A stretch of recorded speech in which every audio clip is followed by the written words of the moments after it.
और भाइयों बहनों, इन 5 वर्षों में भारतीय जनता पार्टी सरकार की जो कार्य पद्धति थी वो आपके सामने, देश के सामने और दुनिया के सामने है।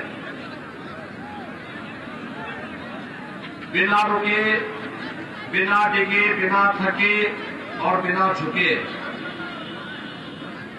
प्रदेश के गांव, गरीब, किसान, नौजवान, महिलाएं, इन सभी के हितों को ध्यान में रख करके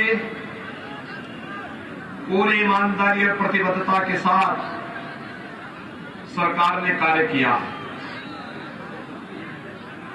भाइयों बहनों, आज उसका परिणाम देखने को मिल रहा है। 4 चरणों के चुनाव, 5 चरणों के चुनाव संपन्न हो चुके हैं। 6ठे चरण का चुनाव कल होगा। भाइयों बहनों, जो 5 चरणों के चुनाव तक हो चुके हैं उसका रुझान मैं बता सकता हूं।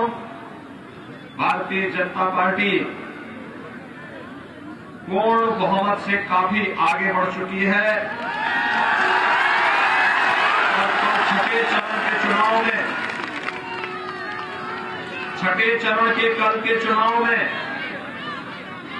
भाइयों बहनों जोरदार छक्का मारेगा और भारतीय जनता पार्टी 300 सीटों को प्राप्त करने की कोशिश होगी।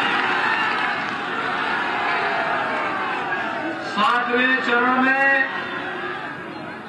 मऊ, आजमगढ़ जनपद को और अन्य जनपद हैं जिनको चुनाव में भाग लेना है। और भाइयों बहनों, अगर 7वें चरण में भी जोरदार छक्का आप मारेंगे तो भारतीय जनता पार्टी की संख्या 330 से ऊपर पहुंच जाएगी। और उसी का आह्वान करने के लिए आया हूं कि विगत वर्ष 2017 में आपने भारतीय जनता पार्टी को 3 सीटों पर विजयी बनाया था और इस बार में मऊ जनपद की चारों सीटों पर भारतीय जनता पार्टी के प्रत्याशियों को विजयी बनाने की अपील करने के लिए आया है। भाइयों बहनों, मैं पहले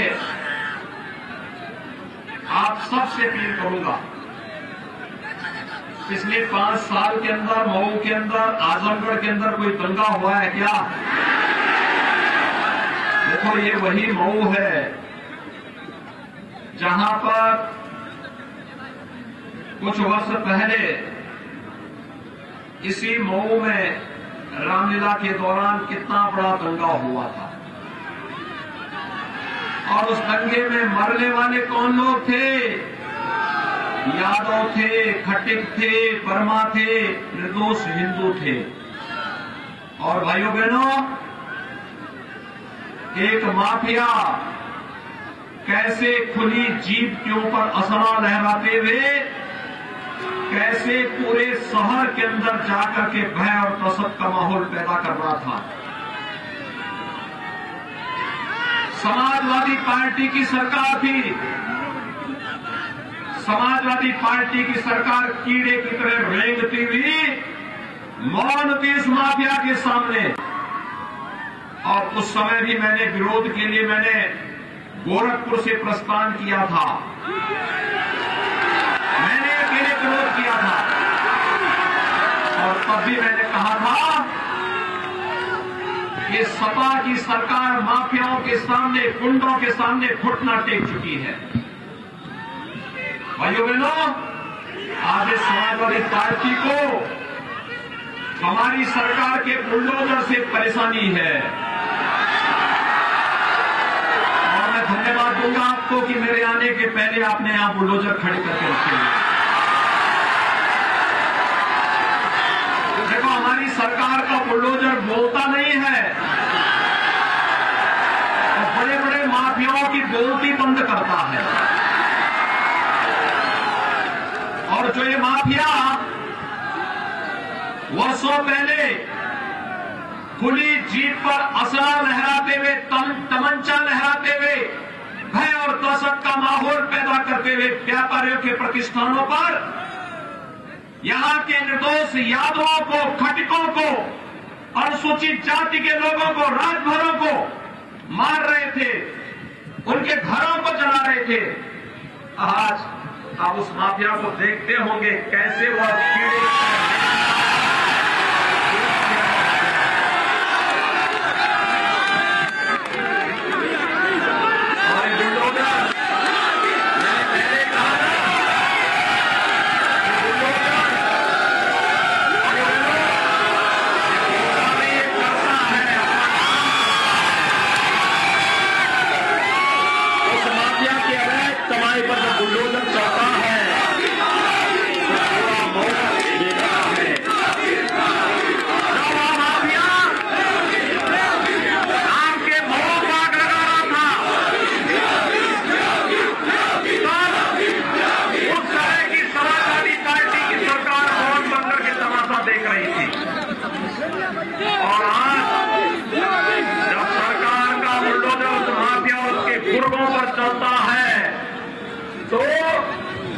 मऊ तमाशा देख करके सारी पीड़ता है कि ये भी है।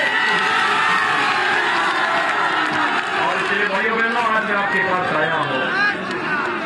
इस सुरक्षा की गारंटी क्या मऊ के वासियों को नहीं मिलनी चाहिए थी? क्या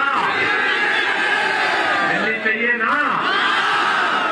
आप देख रहे होंगे श्रीमती मंजू सिंह, एक विधवा नारी यहां पर आपके सामने खड़ी है और हमें संकल्प लेना होगा आने वाले समय में किसी बहन को, किसी बेटी को इस प्रकार के लिए किसी के सामने भीख न मांगना पड़े। ऐसे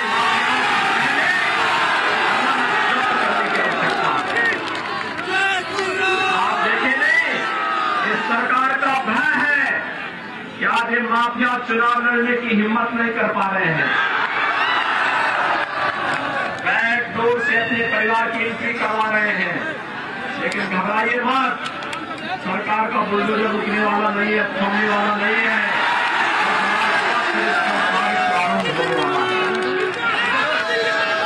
जो लोग गलतफहमी के शिकार हैं,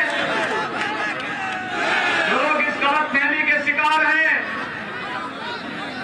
कि चुनाव यानी चुनाव के दौरान वे धमकी देकर के लोगों को धमकाएंगे, लोगों को धमकाने वाली बात बहुत पुरानी हो चुकी है। अब मऊ का कोई नागरिक धमकी के दबाव में नहीं आता है, बल्कि धमकी बातों को सही सबक सिखाता है। और भाइयों बहनों, आज मैं इसीलिए आपके पास मैं पूछना चाहता हूं, 5 साल में प्रदेश के अंदर कहीं दंगा देखा आपने? कहीं दंगा हुआ? हो भी नहीं सकता। समाजवादी पार्टी की सरकार में कितने दंगे हुए थे मालूम है? 700 दंगे हुए थे, 700 दंगे। योगी बाबा जिंदाबाद।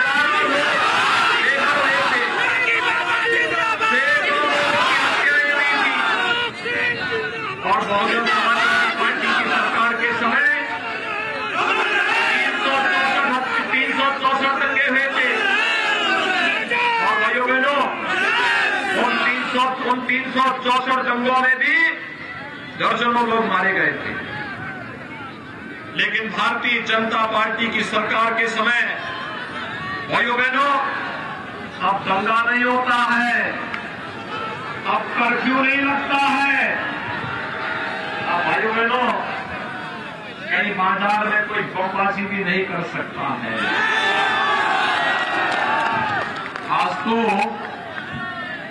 आज तो कर्फ्यू का स्थान कांवड़ यात्रा ने ले लिया है। हर हर बम बम का नारा लगाते हुए कांवड़ यात्रा। व्यापारिक प्रतिष्ठान पर कोई बमबाजी नहीं कर सकता, कोई गुंडा टैक्स वसूली नहीं कर सकता।